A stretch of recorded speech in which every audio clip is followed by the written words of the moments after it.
What's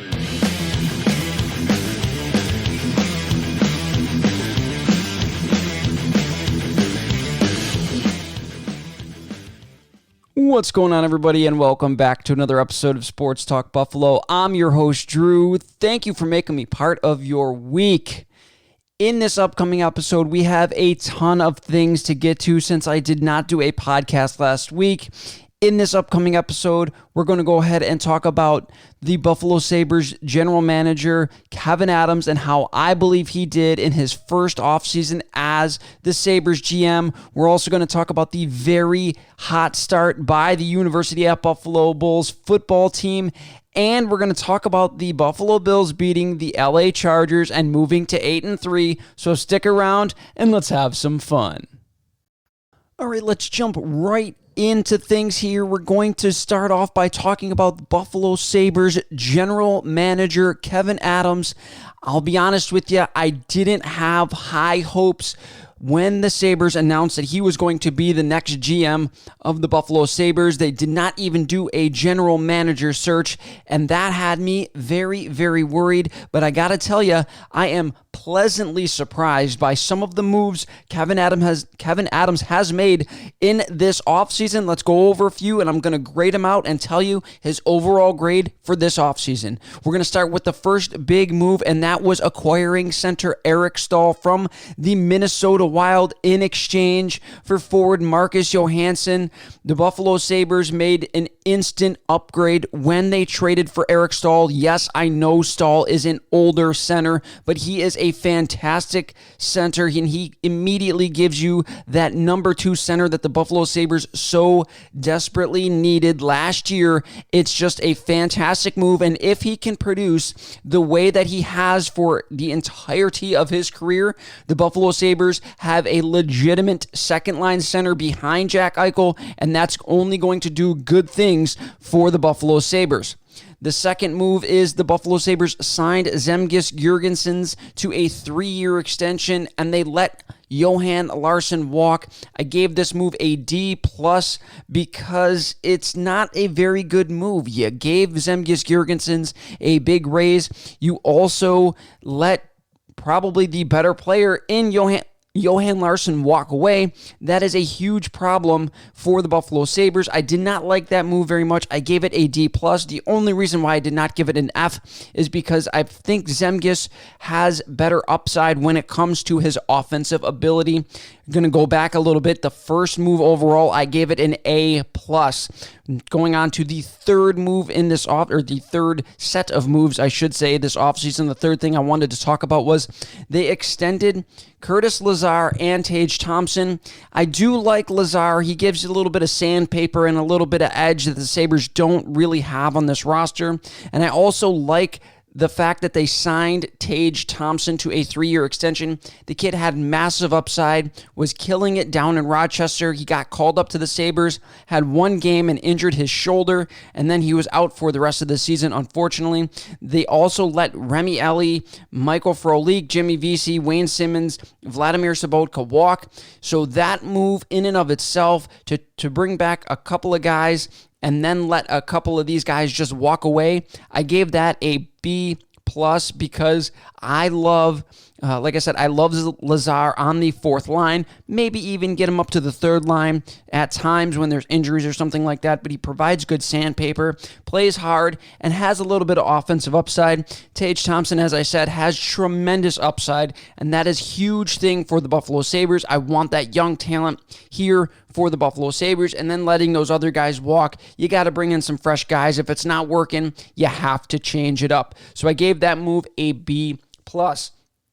The next thing that I wanted to talk about was the Buffalo Sabres. They signed Cody Eakin and Tobias Reeder, both to relatively small contracts. A very, very good move by Buffalo Sabres general manager Kevyn Adams. I really like that. They are both very solid bottom 6 forwards. Cody Eakin could potentially be your 3rd line center. if he is your third line center, I've heard a lot of people say that they don't like that. He can produce offensively. He does have a couple of 40-point seasons to his credit, I do believe. And Tobias Rieder, he's just a good penalty killer, so he's going to kind of replace the Johan Larsson in that penalty killing role. So I do like that. These are both quality bottom six guys. They're both veterans, and they're going to be a little bit of veteran leadership on that bottom six for the Buffalo Sabres. Very much like these two moves, the Buffalo Sabres, I give them a B+ again for these moves. Another one I wanted to talk about is that they re-signed Sam Reinhart to I don't want to say an incredible deal because they only signed him for 1 year, but they signed him for a 1 year, $5.2 million contract. I got to tell you, that is unbelievable. The fact that Sam Reinhart decided he wanted to play in Buffalo for so cheap. You're talking about a guy who averages 52 points per 82 games. That is not anything to sneeze at. He is a quality top six forward playing on Jack Eichel's right wing. He has been tremendous his entire career, and him and Eichel really do have quite a bit of chemistry, so I look forward to this year continuing to see them moving forward. Again, great signing. I give that an A+. Next, you go on to re-signing Linus Ullmark. The Buffalo Sabres re-signed Linus Ullmark, and I give this one a B-. I do like Linus Ullmark. He had a very solid season last year. He was 17, 14, and 13 with a .915 save percentage, which is a very solid save percentage in the NHL, but I gave it a B- because you can potentially get quite a bit better at that position, and it is a little shaky, especially with somebody like Carter Hutton as your backup. So the Buffalo Sabres, they did only sign him for 1 year at $2.6 million, but I do like that signing. Like I said, I think he is going to have a very strong season for the Buffalo Sabres, but I just think that you could potentially get better, so I graded this one out as a B-. Going on to the next and biggest signing for the Buffalo Sabres, it is the free agent acquisition of Taylor Hall. My goodness, a 1 year, $8 million deal. What a fantastic signing by general manager Kevin Adams. I cannot believe the Sabres went out and got somebody like Taylor Hall. He was the prize of free agency, and he chose to come to Buffalo for a multitude of reasons, I'm sure. One being the coach, the other being Jack Eichel, one being a short deal, COVID shortened season. He's going to make $8 million, and he has a chance to play against one of the top 5 centers in the entire NHL. Just a fantastic move. I think he's going to have a great season alongside Jack Eichel. He averaged a point 897 points per game throughout his entire career, so he is somebody that's going to instantly make the Buffalo Sabres a better team. He's going to play alongside Jack Eichel, and I just cannot wait. The Sabres have added some really talented players this offseason. I think general manager Kevin Adams has had just an unbelievable offseason. Overall, that one was obviously an A+++++. If you add all of these up together and you come out with a grade of an A- for Kevin Adams in his first offseason as the Buffalo Sabres GM, he has far exceeded expectations of myself, and I know a lot of you out there. He has just been a revelation, so to speak. He actually looks like he has a plan, like he knows what he is doing, and I cannot wait for him to continue with this job as it goes along. He has done a fantastic job so far, and I just cannot wait to see what else he does for this team. He's done a great job with managing free agents, with signing free agents, with bringing in veterans, with signing talent. The Sabres are in position to make a potential playoff push. And like I said, I grade him out as an A-. Stick around for the next segment. We're going to talk about the University at Buffalo Bulls and their fantastic start yet again under Lance Leipold. All right, let's jump into segment number 2 here. We're going to talk about the University at Buffalo Bulls football team.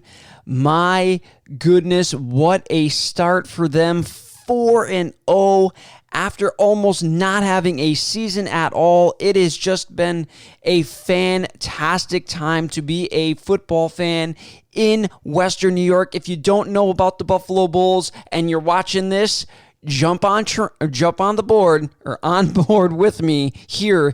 And I'm telling you, they're fun to watch. The Bulls have not scored under 42 points this season, led by their all-star running back, Jaret Patterson. We're going to get into that in a second. Their entire season was almost canceled because of this silly COVID pandemic, but after a lot of pushback by the players in the Mid-American Conference, they have flipped the script. They turned around and said, you know what, we are going to have a season. We will make it a 6-game conference-only season for the University at Buffalo Bulls. And I got to tell you, I am so glad they did, because Jarrett Patterson would not have had an opportunity to shine like he has been. And the University at Buffalo Bulls would not have had a chance to shine the way they are doing right now. They started out 4-0, as I said, and they are in the conversation to be in the AP top 25 in the country. It would be the first time the football team has ever been ranked. Obviously, if you follow UB Sports, the basketball team for the Bulls was ranked a few years ago, got as high as number 14, and there was talks in 2018 about the University at Buffalo Bulls being ranked. They would potentially be ranked if they were able to beat the Army Black Knights, but unfortunately that did not happen in 2018. They actually got mollywopped, and it was not a very fun experience. As I was there, I gotta tell you, that was just simply not fun. But this year is completely different. Lance Leipold has got these guys focused. He's got these guys ready, and they are on the verge of being ranked in the top 25. They got 56 votes to be in the top 25 this week. That is good enough to mark them at number 27 in the nation. They are knocking on the door here, and it's just been so much fun to watch them play this year. And like I said, I am just so incredibly glad that they were able to come together. The players really push hard for this and play a season. The Bulls, as I stated, they've had an incredible start. Their offense is seemingly unstoppable, as they have not scored under 42 points in every single game this season. The first game, they scored 49. The next two, they scored 42. And this past game, they tied a University at Buffalo record with 70 points in one game. The last game they got 70 points was on ESPN2. It went to 7 overtimes to get to 70 points. The Bulls got that in regulation time against the formerly undefeated Kent State. I don't know their names, but against formerly undefeated Kent State. And they were said to be the two best teams in the Mid-American Conference, and the Bulls just absolutely laid a beat down on Kent State. It was an incredible feat to watch. The Bulls are just a very fun team, and they are led, as I stated before, by their all-star running back, Jaret Patterson. If you don't know his name, I'm sure you know his name right now. Jaret Patterson went off in this game, over 400 yards and 8. Yes, I said that right.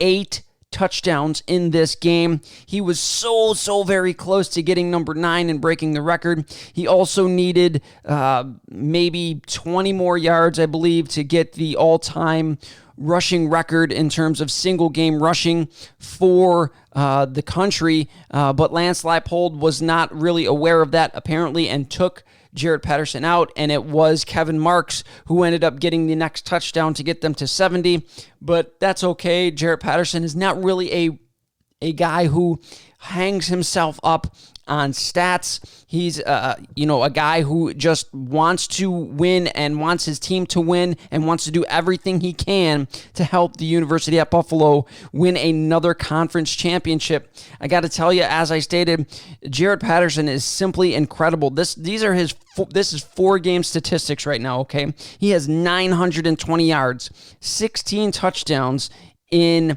just 4 games. He has a 300-yard game and a 400-yard rushing game. And as I stated, the 8 touchdowns against Kent State.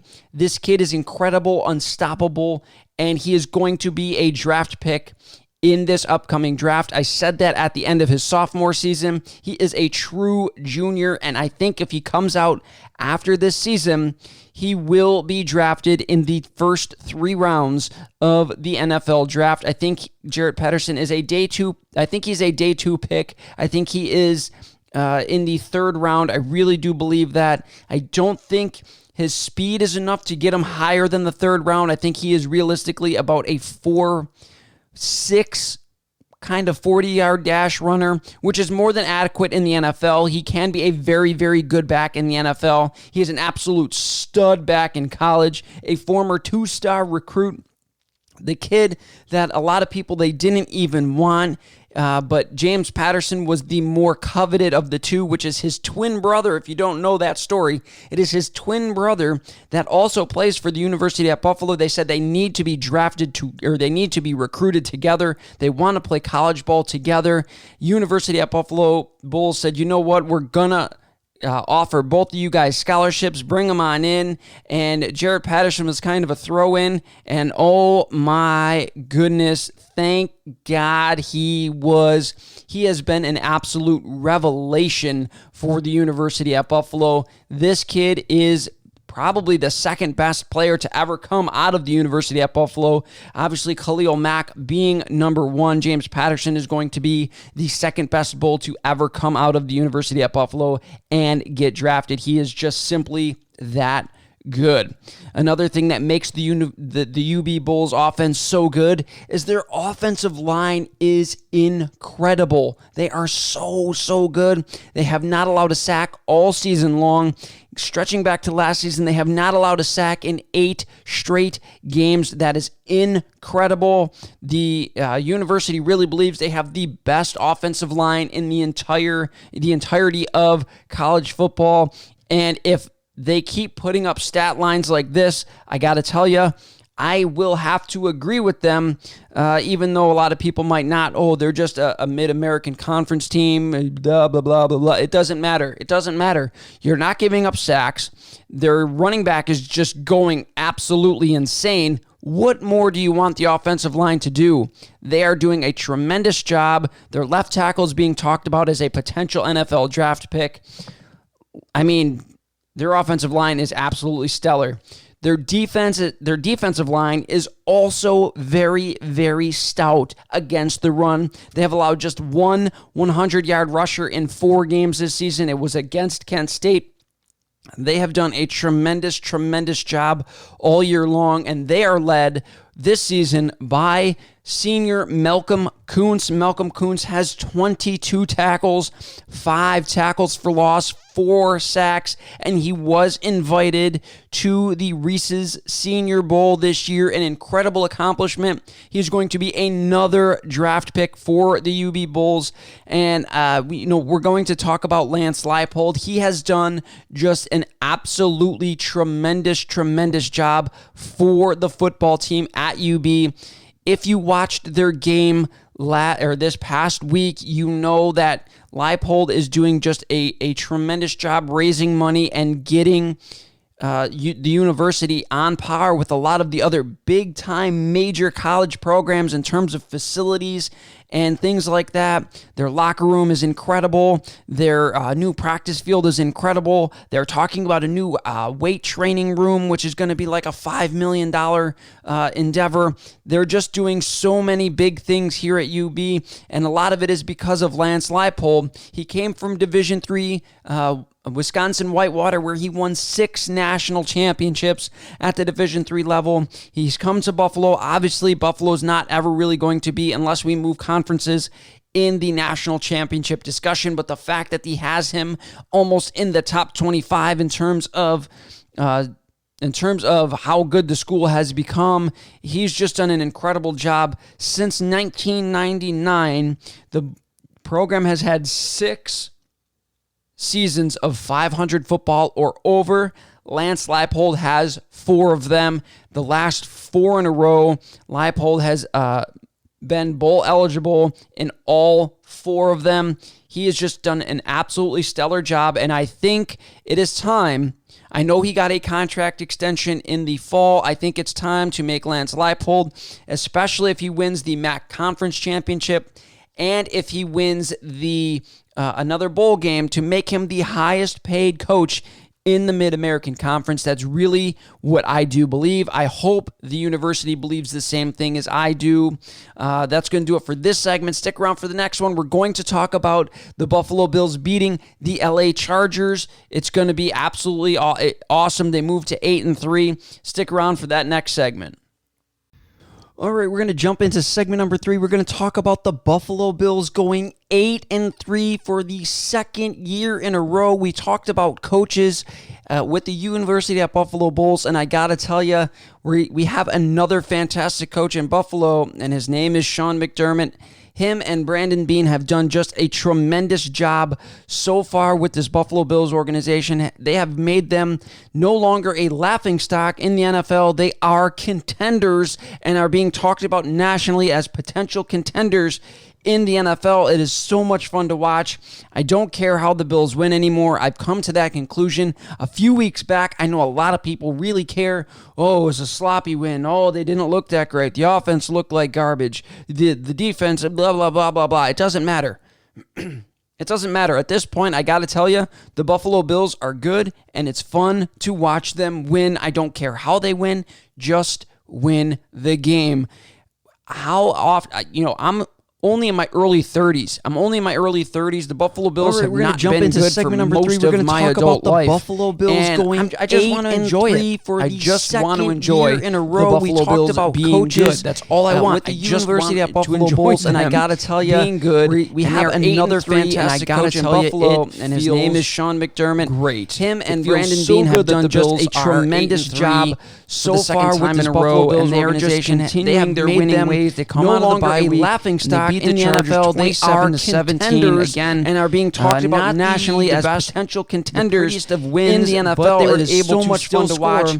I don't care how the Bills win anymore. I've come to that conclusion. A few weeks back, I know about how good this offense is. When they struggled to score 20 points last year, and they had a crappy game this year and still put up 27 points. That's something to think about. It doesn't matter. At this point, I got to tell you, you want to complain about how the offense didn't look that good to watch them win. I don't care how they last year they struggled to put up 20. Win the game. I mean, how are we really complaining about? I'm honestly only in my early 30s. I'm only in my early 30s. The Buffalo Bills have not been good for most of my adult life. That they should beat, and I just want to enjoy it. Teams that they just want to enjoy. The Buffalo Bills being good. That's all I want. Be on their level yet. To enjoy, I think they should have gotten mollywopped the way they did. And they are 8-3. And I gotta tell you, Kansas City Chiefs. No, I don't. But great. You know, it is what it feels so good that the Bills are 8-3. The Buffalo Bills defense also played a very, very good game. Probably one of their better games of the bye week. Entire season. They beat the Chargers 27-17. Again, not the Chargers best under 20 points wins, but they were able to still score 27 points on a day where the offense was not clicking by them. They had really tell you something about how good this offense is. Probably one of their best games. They struggled to score 20 points last year, holding a team under 20 points. They had a crappy game this year and still put up 27 points. The defense is really rounding the corner at just the right time. You want to complain about how the offense didn't look that good, and that is going to be scary for a lot of teams. Last year they struggled to put up Buffalo Bills. So in this game, Josh Allen, he played game manager. He went just 18-24 for a touchdown and a pick. Bills also had 9 carries for 32 yards and a touchdown. The Buffalo Bills run game, however, did come alive in this game. As Devin Singletary had 11 carries for 82 yards. I think they should have a costly fumble, though. And Zach Moss had 9 carries for 59 yards in this game. They both were able to find some space to operate in this game. Also played a had over 5 yards one of their better in this game. The entire season, Singletary holds on to the ball. I'm sure he probably gets even more